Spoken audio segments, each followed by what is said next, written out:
Bonjour, bienvenue à cette nouvelle capsule web. Capsule web, aujourd'hui, on va parler des le diagnostic infirmier, les soins infirmiers gériatriques et le PTI. La majorité du temps, mes capsules web, ils prennent pour origine des préoccupations, des questions qui viennent de mes étudiantes, des étudiants ici à la faculté et qui participent aux cours soins à l'année. Des fois, c'est les membres de l'équipe vieillissement aussi, ou du comité PTI CHSLD qui me donnent un peu des idées.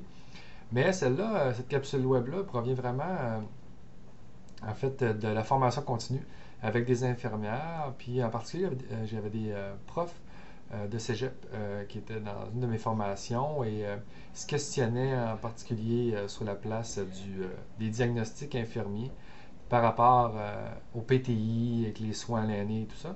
Alors, je leur ai transmis mon opinion et finalement, je me suis dit, peut-être ça pourrait faire une capsule web intéressante pour d'autres enseignants ou organisations qui tentent de situer les diagnostics infirmiers avec l'arrivée du PTI en tant que tel. Donc, mon plan est assez simple, c'est que je me suis écrit quelques petits exemples pour vous transmettre mon opinion. Et vous pourrez avoir la vôtre par la suite, mais vous allez quand même très bien comprendre la mienne.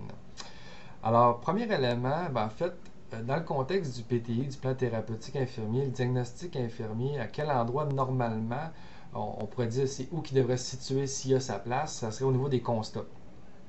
Donc, les constats, par exemple, du PTI, ce qu'on se dit, c'est qu'ils doivent être limpides, doivent être précis, très clairs.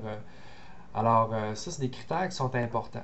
Alors, on va regarder, dans le fond, si les diagnostics infirmiers répondent à ces premiers critères de base, là. Alors, je regardais, évidemment, je prends toujours des exemples qui proviennent de mon champ d'expertise. Alors, j'ai pensé au délirium et à la démence. Donc, si une personne âgée sur une unité de soins est atteinte d'un délirium, ou est atteinte d'une démence, normalement, ça va affecter autant mon accompagnement, ma surveillance clinique et les soins que je vais lui donner. Alors, dans ce domaine-là, au niveau des diagnostics infirmiers, les choix qu'on m'offre, parce que j'ai vraiment été voir, j'ai plusieurs pages ici là, que j'ai téléchargées d'Internet sur les sites spécialisés des diagnostics infirmiers, là. Les sites officiels, que ce soit dans la version européenne ou américaine, parce qu'il y a quand même un courant de pensée qui est encore présent à ce niveau-là.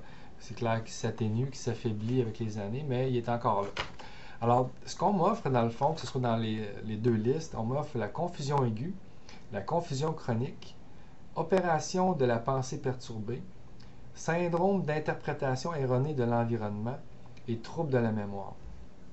Donc, vous voyez que c'est des termes qui sont qui peuvent en fait, il n'y en a aucun qui réfère à démence ni aucun à délirium, et on sait que ces concepts-là peuvent avoir leur place dans un PTI.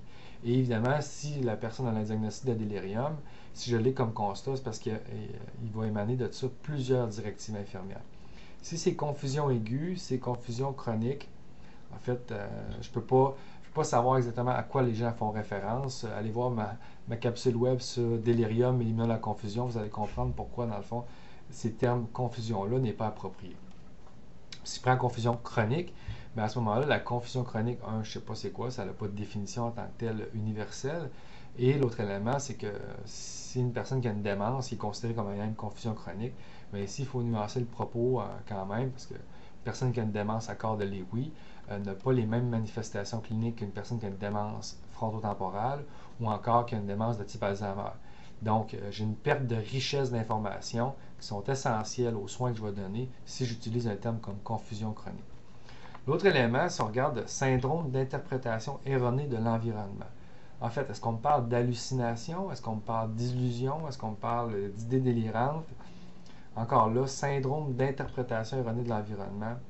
Je ne sais pas qu'est-ce que ça veut dire, alors qu'il existe des termes précis qui vont me permettre de savoir exactement de quoi je parle, mais en plus qui vont faciliter ma collaboration interdisciplinaire. Parce que si je parle avec un psychologue, un médecin, un ergo, je lui dis que la personne a un syndrome d'interprétation erronée de l'environnement, c'est pas évident. Si je lui dis qu'il y a des illusions, des hallucinations, là, on va parler de la même chose. Trouble de la mémoire, ben, c'est très restrictif, hein, trouble de la mémoire. En fait, est-ce que c'est la mémoire sémantique? Est-ce que c'est la mémoire épisodique? Est-ce que c'est la mémoire prospective? C'est très important de savoir de quelle mémoire on parle. Si je parle, par exemple, de, de la mémoire dans un contexte, que j'évalue la mémoire d'une personne, si elle est capable d'adhérer à ses traitements, de prendre ses médicaments tels que prescrits. Alors, si je lui dis, bon, ben, je lui pose des questions de vocabulaire, je lui montre des photos, je lui dis c'est qui cette personne-là, je lui demande c'est quoi la capitale de la province de Québec. C'est toutes des connaissances encyclopédiques, c'est des connaissances générales, ils font partie de la mémoire sémantique. Et ça n'a rien à voir avec la capacité d'adhérer au traitement. C'est davantage la mémoire prospective qui va m'intéresser. Et là, c'est la capacité de se rappeler des choses à faire dans l'avenir. Et il y a aussi des stratégies d'évaluer la mémoire prospective qui est différente des stratégies pour évaluer la mémoire sémantique.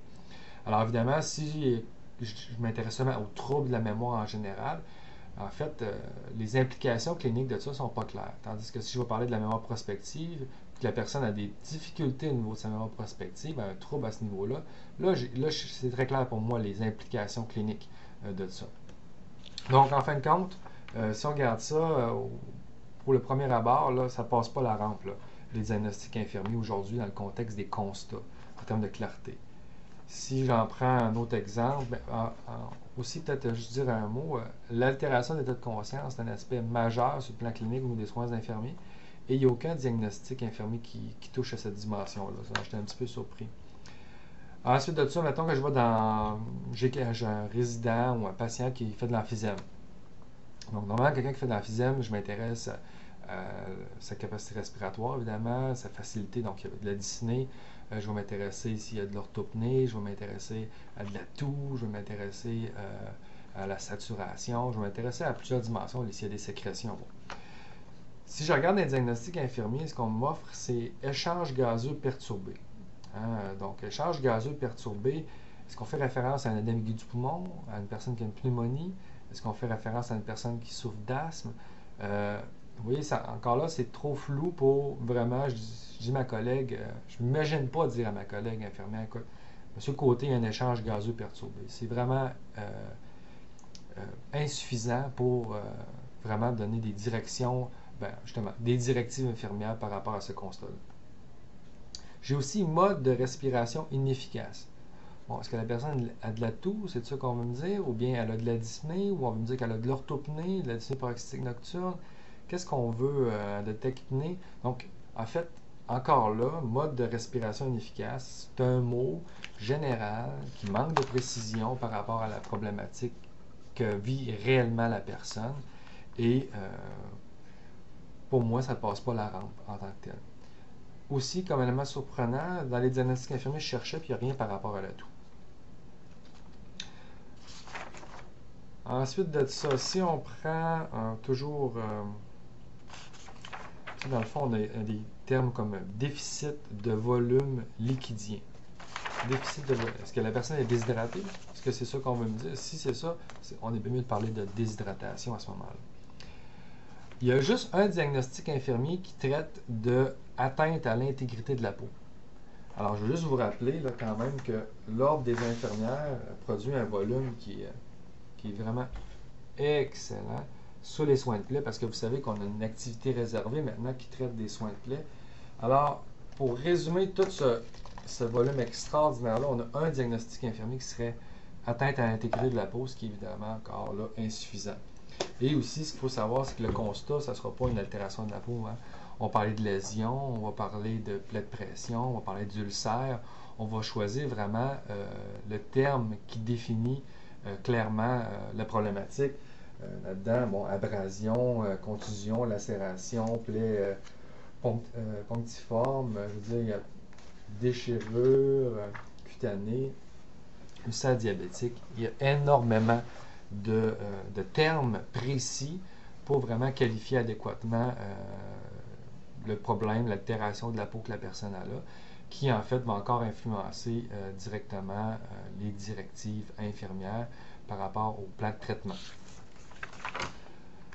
Donc, et là, je passe sous le silence aussi des éléments de surprise. Là, J'ai vu un diagnostic infirmier champ énergétique perturbé. Alors ça, c'est vraiment, je ne sais pas de quoi qu'on parle, mais ça m'apparaît un petit peu ésotérique.